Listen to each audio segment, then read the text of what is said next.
Ano sir, yung dinaanan ko lahat buto ano? Parang muna tayo. Itong sir, huwag tayo nga. Okay, hila dyan. Lambot lang sir.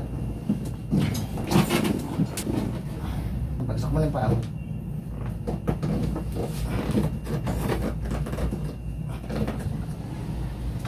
Okay. Hingalin. Buga. Okay, relax na.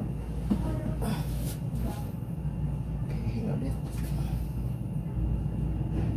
Okay, buga. Okay, ulit. Try. Relax na ulit. Yeah. Ito pa siya ibasak.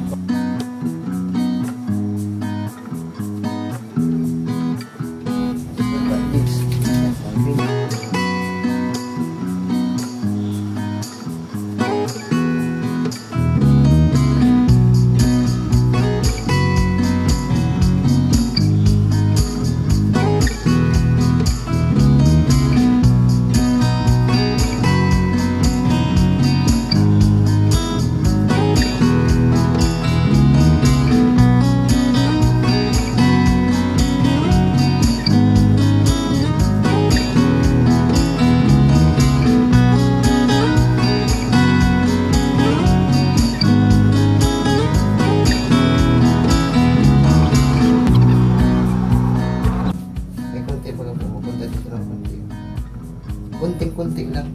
Kaya yan sa exercise yan. Ulitin ko ulit.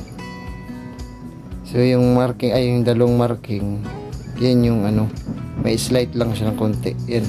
Pero andito na yung buto niya. Okay. So nandito na siya. May konti lang. Ano po ma'am? Yan. Ngayon, yung iaano natin po, ituturo sa inyo ay yung exercise para mabilis lang din mawala agad yung natitirang slide. May slide lang dito, konti. Yan. Dalawa yan. Dahil nga dun sa ano, hindi siya gaanong mahila dahil nga may bukol pa dito. Hila pa yan. Pero pag ano mo yan, kahit mga isang buwan, diretso na. Pero itong sa baba, sir, mula dito sa lower back, hanggang dito sa gitna, tuwid na. Dito na lang siya. Yan naman makukuha na sa exercise yan. Yan, okay.